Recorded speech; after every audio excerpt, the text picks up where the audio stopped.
conduzindo-os até o culto infantil, para que eles não tenham dificuldade. O diácono Everaldo fará isso. Deus abençoe vocês grandemente. Irmãos, o que está no nosso boletim é um chamado: compartilhe a compaixão recebida do Senhor Jesus. Abra sua Bíblia em Esther, capítulo 4. Esther, capítulo 4, é o texto da palavra de Deus que nós leremos. Eu sei que pedi os irmãos para sentar, mas vamos ficar em pé mais um pouquinho. Daqui a pouco os irmãos vão ficar sentados um bom tempo. Esther, capítulo 4, esse livro tão especial da palavra de Deus. Eu desafio você a ler todo o livro de Esther. Em meia hora você pode ler esse livro com tranquilidade. Que livro extraordinário! Você precisa ler por completo para entender melhor aquilo que será dito aqui nessa manhã.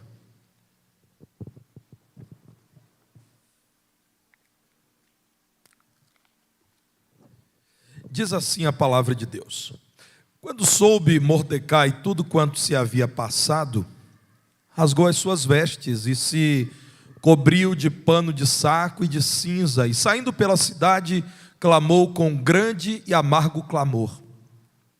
E chegou até a porta do rei, porque ninguém vestido de pano de saco podia entrar pelas portas do rei. Em todas as províncias aonde chegava a palavra do rei e a sua lei, havia entre os judeus grande luto, com jejum e choro e lamentação, e muitos se deitavam em pano de saco e em cinza. Então vieram as servas de Esther e os eunucos, e fizeram-na saber com que a rainha muito se doeu, e mandou roupas para vestir a Mordecai e tirar-lhe o pano de saco, porém ele não as aceitou. Então Esther chamou a Ataque, um dos eunucos do rei, que este lhe dera para servir, e lhe ordenou que fosse a Mordecai para saber que era aquilo e o seu motivo. Saiu, pois, Ataque à praça da cidade para encontrar-se com Mordecai à porta do rei. Mordecai lhe fez saber tudo quanto lhe tinha sucedido, como também a quantia certa da prata que Amã prometera pagar aos tesouros do rei pelo aniquilamento dos judeus. Também lhe deu o traslado do decreto escrito que se publicara em Susã para os destruir, para que o mostrasse a Esther e a fizesse saber, a fim de que fosse ter com o rei e lhe pedisse misericórdia, e na sua presença lhe suplicasse pelo povo dela. Tornou, pois, Ataque e fez saber a Esther as palavras de Mordecai. Então respondeu Esther a Ataque e mandou-lhe dizer a Mordecai: todos os servos do rei e o povo das províncias do rei sabem que para qualquer homem ou mulher que, sem ser chamado, entrar no pátio interior para avistar-se com o rei, não há senão uma sentença, a de morte, salvo se o rei estender para ele o cetro de ouro, para que viva. E eu nestes 30 dias não fui chamada para entrar ao rei. Fizeram saber a Mordecai as palavras de Esther. Então lhe disse Mordecai que respondessem a Esther: não imagines que, por estares na casa do rei, só tu escaparás entre todos os judeus. Porque se de todo te calares agora, de outra parte se levantará para os judeus socorro e livramento, mas tu e a casa de teu pai perecereis. E quem sabe, se para conjuntura como esta é que foste elevada a rainha? Então disse Esther que respondessem a Mordecai: vai, ajunta todos os judeus que se acharem em Susã, e jejuai por mim e não comais, nem bebais por 3 dias, nem de noite nem de dia. Eu e as minhas servas também jejuaremos. Depois irei ter com o rei, ainda que é contra a lei. Se perecer, pereci. Então se foi Mordecai, e tudo fez segundo Esther lhe havia ordenado. Podem assentar, mantenham a palavra de Deus aberta diante dos olhos dos irmãos, e confiram, irmãos, aquilo que será proclamado aqui. Confiram aquilo que está escrito na Bíblia Sagrada, a palavra de Deus. Meus irmãos, o tema desta manhã está publicado aí, instrumentos de compaixão. Orem por mim, porque nesses tempos de mudanças abruptas da temperatura, os irmãos sabem que eu luto com uma rinite crônica e por isso enfrento algumas dificuldades e rouquidão e espirros, e não tem sido fácil, mas acredito que o Senhor me fortalecerá. Meus irmãos, a rainha Esther, ou Hadassa, era uma bela jovem judia que vivia na cidadela de Suzã, a capital do Império Persa, alguns séculos antes de Cristo. Ela estava ali como 15 milhões de judeus que viviam nas 127 províncias que estavam sob o domínio persa, o domínio do rei Assuero ou Xerxes, um domínio que se estendia da Índia até a Etiópia, o que era boa parte do mundo antigo conhecido. Aquela jovem bela, simpática, inteligente, era criada por seu primo Mordecai, um judeu líder, ao que tudo indica, tinha uma função importante na cidade de Suzã, porque os pais de Esther haviam falecido. E Mordecai, então, criava aquela sua prima mais jovem. No momento de grande crise do Império Persa, Deus deu a Mordecai o entendimento de que deveria apresentar a sua prima, a bela Esther, para concorrer ao lugar de nova rainha, porque a rainha anterior, Vasti, havia desobedecido ao rei em público e os seus conselheiros, 7 príncipes, decidiram que ele deveria destituí-la do trono. Esther, com simplicidade, sem lançar mão de recursos que outras jovens lançaram, confiando que a vontade de Deus se cumpriria, foi apresentada ao rei, e o rei a amou mais do que a qualquer outra jovem, e ela então foi coroada rainha, e tinha de fato toda a simpatia do rei Xerxes ou Assuero. Irmãos, houve um momento de maior crise agora para os judeus, por conta de uma indisposição entre um dos altos funcionários do rei, Amã, e Mordecai, o primo de Esther. Esse homem tramou o assassinato desses 15 milhões de judeus, prometendo ao rei que havia um povo que lhe traria recursos financeiros se esse povo fosse assassinado. E era um povo insubmisso às leis da Pérsia, portanto precisaria ser assassinado. Nessa trama, então, o rei, que pensava muito no crescimento dos seus tesouros, ordenou que esse povo fosse assassinado sem ter noção daquilo que estava fazendo. Os reis, irmãos, naqueles dias, não conviviam com as pessoas. Fica muito claro em todo o relato de Esther, que era um rei que vivia recluso à sua câmara real, e ele odiava receber notícias ruins. Ele queria receber boas notícias. Não tolerava insubmissão. Ele queria que as pessoas sempre festejassem as suas palavras. Em meio a toda essa trama, que o rei então assina um decreto. Notem que havia uma lei dos medos e persas que dizia o seguinte: o decreto de um rei não deve ser revogado, porque era necessário dizer que o rei nunca erra.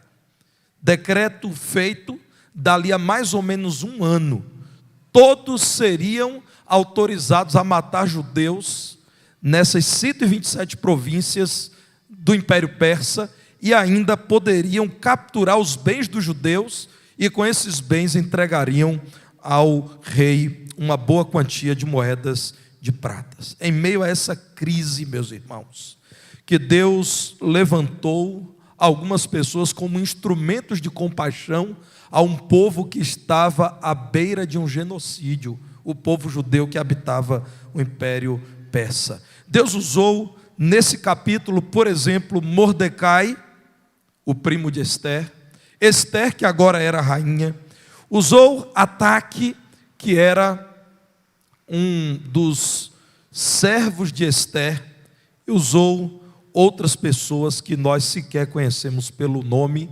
usou-os como instrumentos de compaixão.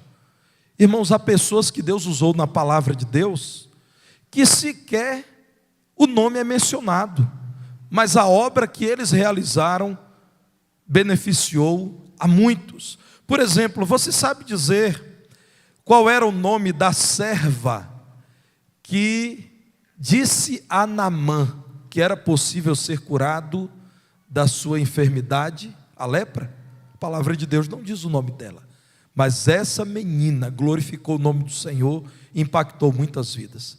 Você sabe dizer qual é o nome do menino que na multidão que ouvia Jesus faminta, entregou pães e peixes para serem multiplicados? Você sabe o nome dele? Eu não sei. A Bíblia não diz, mas esse menino foi usado por Deus como um verdadeiro instrumento de compaixão para aqueles que estavam famintos ouvindo Jesus. Deus nos mostra mais uma vez na saga de Ester que Ele quer usar o seu povo em nome dEle para demonstrar compaixão em épocas de tristeza, de luto e de dor. O texto áureo do capítulo 4, a meu ver, é o versículo 14.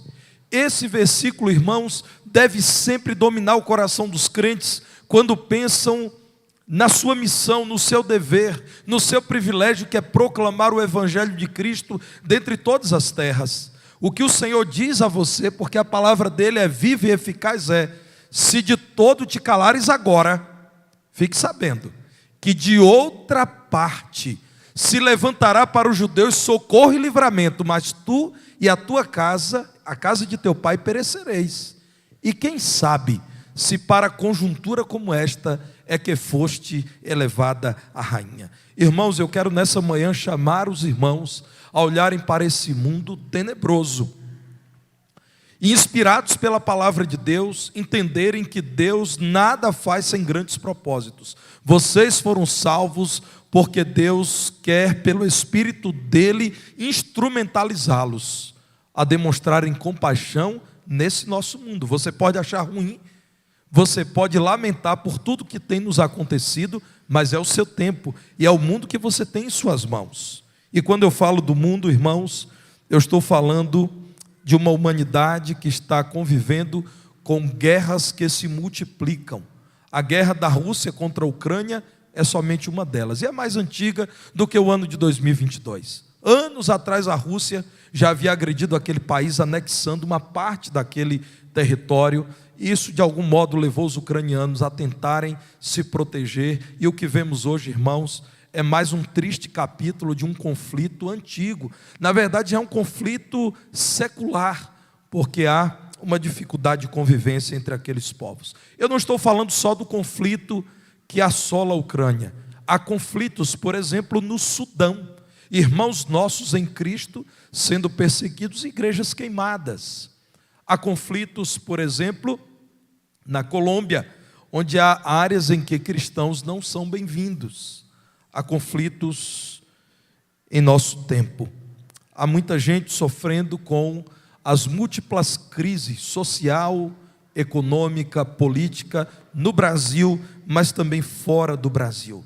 Se você é instrumento nas mãos de Deus para demonstrar compaixão, saiba que você deve viver para a glória de Deus. Os servos de Deus que viviam em Suzã deveriam viver para a glória dele naquele contexto. E aqui nós vemos Mordecai demonstrando entendimento disso. No versículo 1, depois que diz que Mordecai soube de tudo, da trama de Amã para matar os judeus, do decreto assinado pelo rei, e de que em mais ou menos um ano haveria esse dia D para se assassinar judeus com a licença do rei, o que fez Mordecai? Demonstrou perplexidade, sofrimento, mas também contrição. Ele fez aquilo que todo judeu faz quando quer lamentar e buscar ao Senhor por intervenção de Deus. Rasga as vestes, se cobre de pano de saco e de cinza e sai clamando pela cidade. Irmãos, passou a buscar a Deus. Lá no verso 14, nós encontramos esse homem dizendo: Deus nos dará livramento. Se você, Esther, que está aí com o rei, não vier a interceder para o seu povo, Deus dará de outro lugar, mas você perderá o privilégio de ser usada por Deus e de glorificar a Deus nesse momento tão difícil. Não era tão simples para Esther entrar no local em que o rei estava, no trono principal. Ela só deveria entrar se ele a chamasse. Ela diz, irmãos, que havia 30 dias que o rei não a convidava a entrar na presença dele. O rei poderia mandar matá-la. Havia um histórico recente de destituição de uma outra rainha, Vasti, porque não fez exatamente o que o rei queria.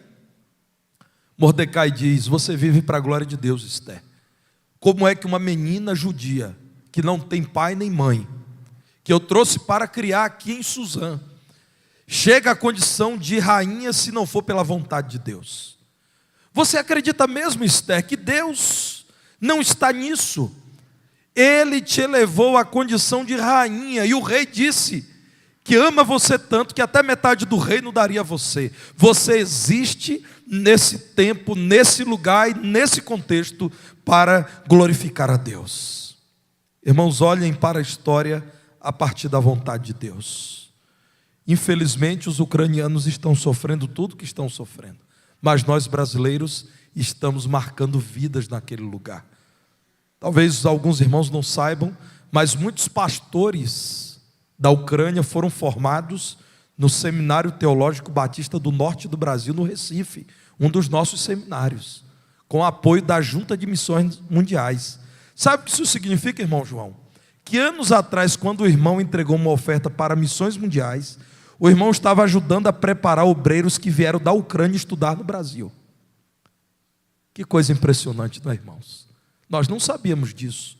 Anos atrás, quando a Edília colocou alguma oferta para missões mundiais, sem saber, ela estava preparando o caminho para que obreiros da parte de Deus atuassem hoje na Ucrânia.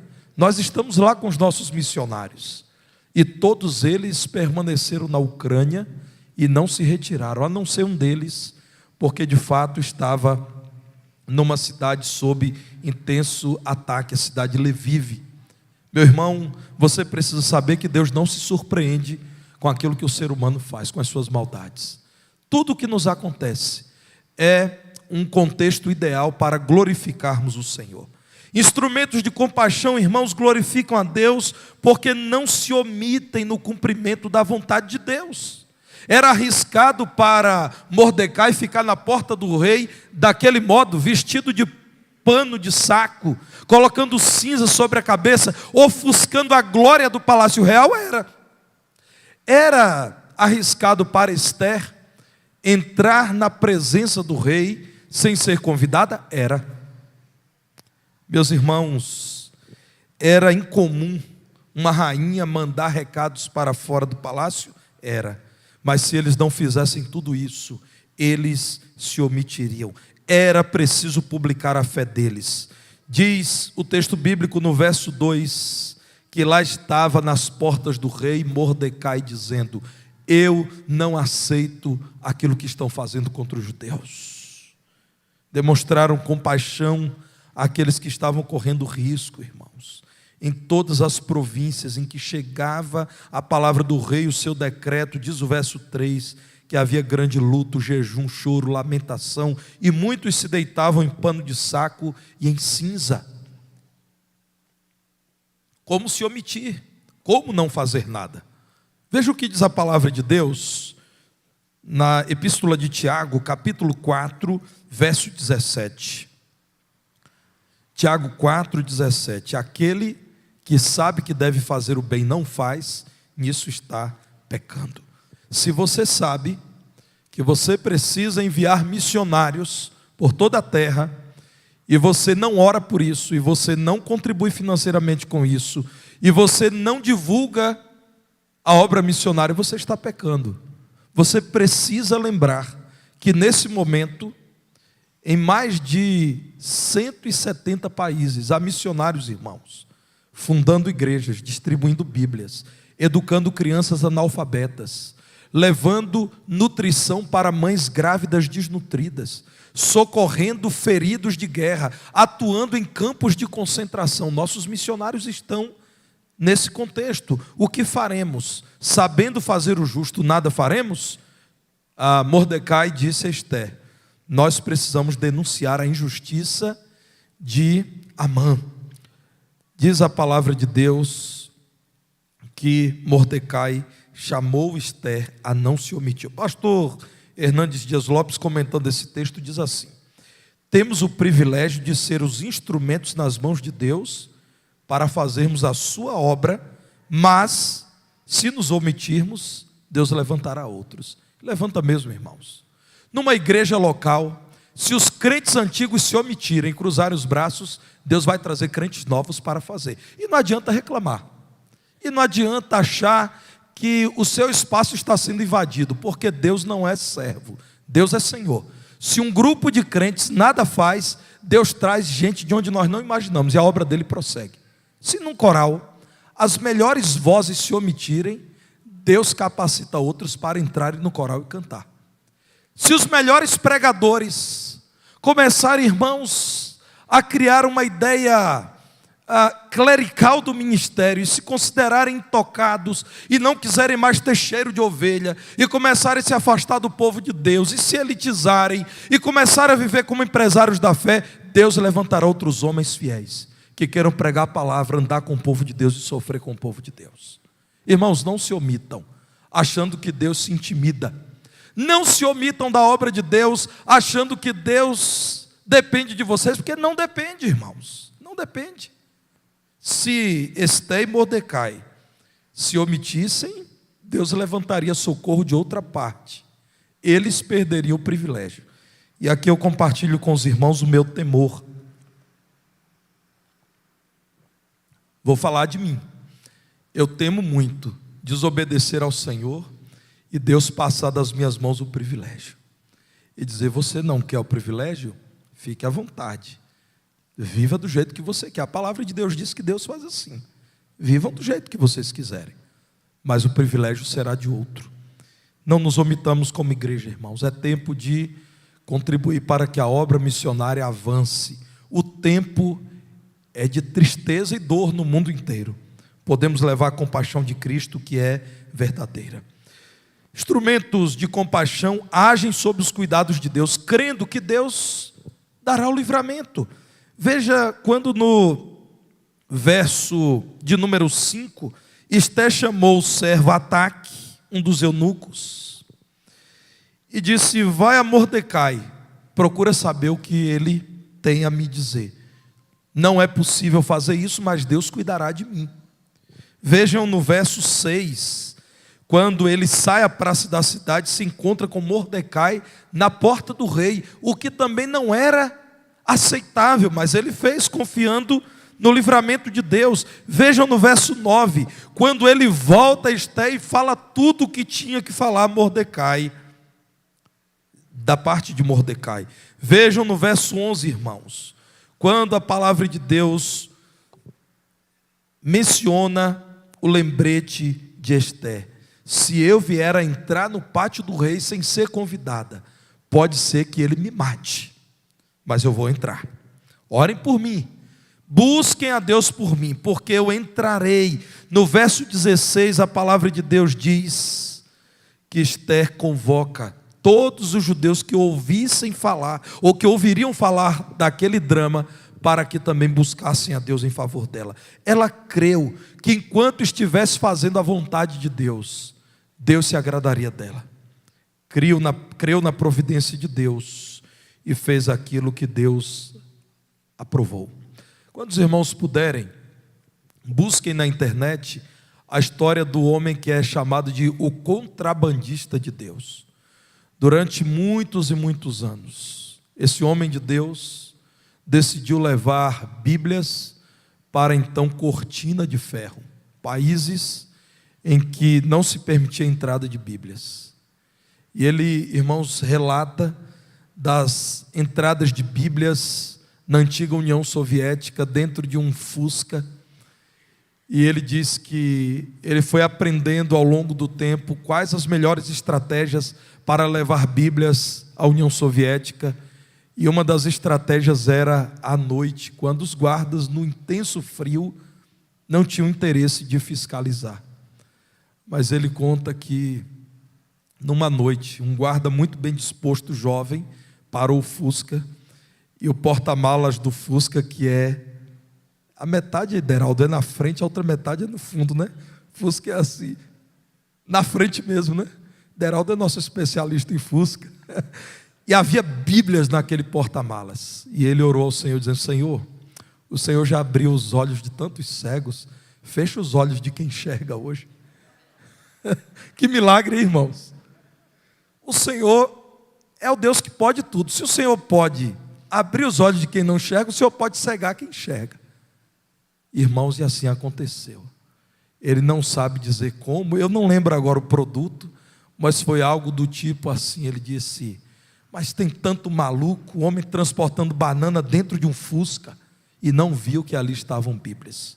Meus irmãos, instrumentos de compaixão agem sob os cuidados de Deus, crendo na providência de Deus e sabendo que quando fazem aquilo que Deus aprova, Deus também cuida deles. Eu me lembro de Daniel, sabendo do risco de morrer sob a ordem do rei, por não dobrar-se em adoração ao rei.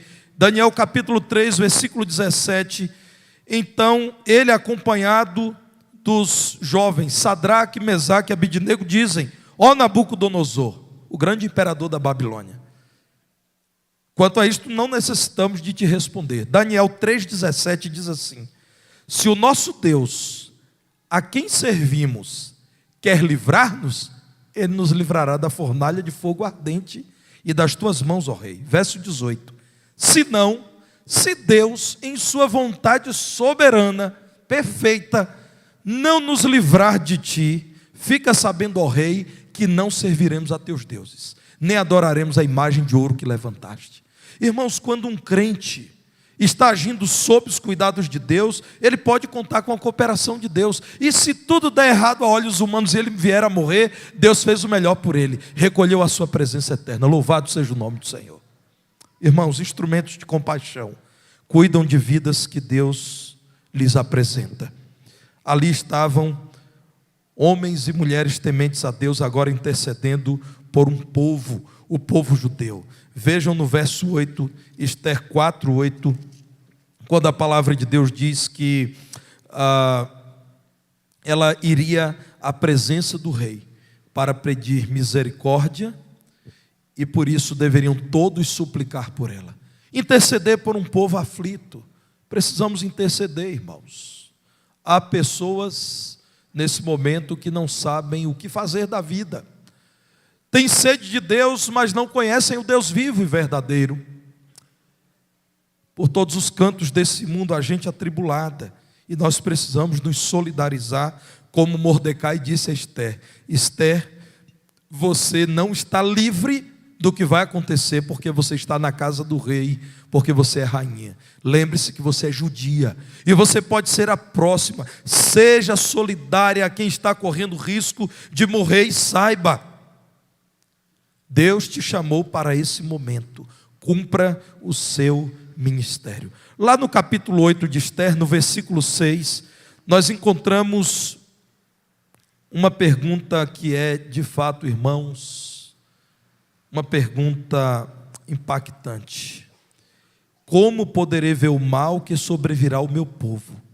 E como poderei ver a destruição da minha parentela? É a rainha Ester dizendo ao rei por que era necessário que Amã fosse morto, o homem que intentou contra os judeus. Diz: ó rei, julgue a minha causa. Eu poderia viver aqui nas glórias do teu palácio, sabendo do mal injustamente praticado contra todo um povo que tem beneficiado o Império Persa. Como é que eu posso ficar calada?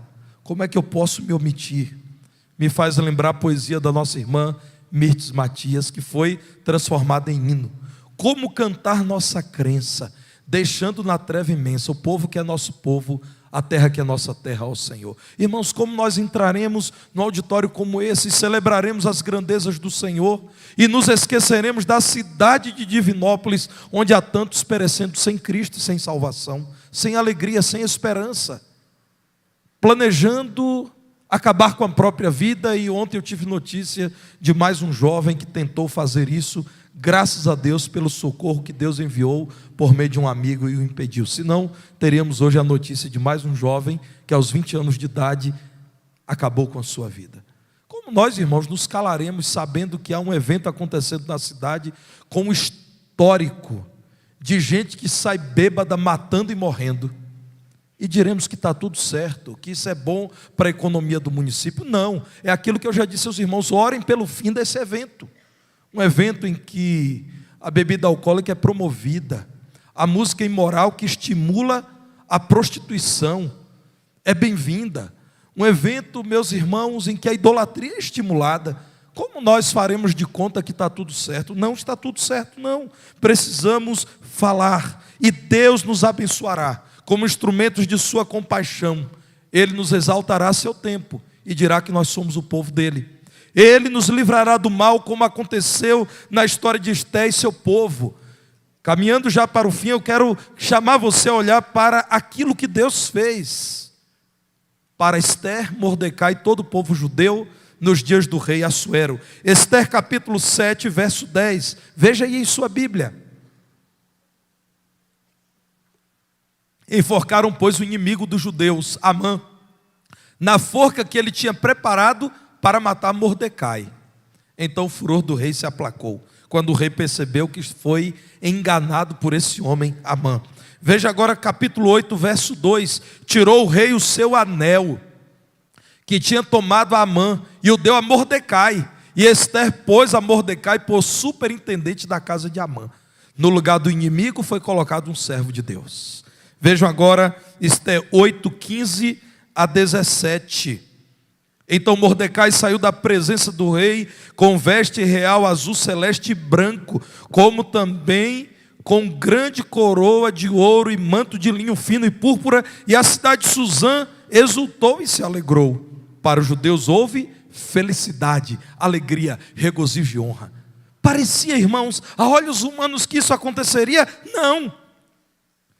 Instrumentos de compaixão nas mãos de Deus, pela fé, buscaram ao Senhor, e olha o que o Senhor fez. Também em toda a província, em toda a cidade onde chegava a palavra do rei, a sua ordem, havia entre os judeus alegria e regozijo, banquetes e festas, e muitos dos povos da terra se fizeram judeus, porque o temor dos judeus tinha caído sobre eles. Veja Esté 9, verso 4. Porque Mordecai era grande na casa do rei, e a sua fama crescia por todas as províncias, pois ele se ia tornando mais e mais poderoso. Esté 10, verso 3, último versículo do livro.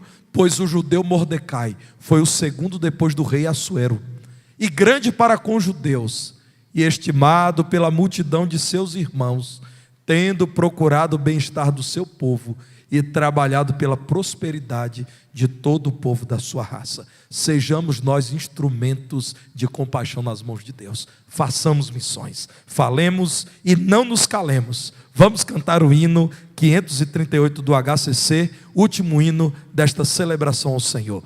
Ore por missões, considere ofertar mais por missões. Seja você um entusiasta da obra missionária. Esta igreja realiza a obra missionária em 5 cidades: Divinópolis, Abaeté, Carmo do Cajuru, Cristais e Cláudio. Estão missionários nossos irmãos nesses 5 lugares. Em Divinópolis, no bairro Vale do Sol. Estamos nos preparando para retomar o trabalho missionário no presídio da cidade, como os irmãos sabem, que realizamos há tantos anos, onde batizamos tantas vidas. Nós estamos lado a lado com as demais igrejas batistas de Minas Gerais, realizando a obra missionária no estado. No Brasil, você viu recentemente entrevistas acerca do trabalho na Cracolândia, em São Paulo. A Missão Batista Cristolândia trabalhando. E estamos, irmãos, trabalhando em toda a terra. Isso tudo começa aí no seu coração. Quando, compreendendo que você é instrumento de compaixão nas mãos de Deus, você se coloca nas mãos de Deus para apoiar a obra missionária. Vamos cantar.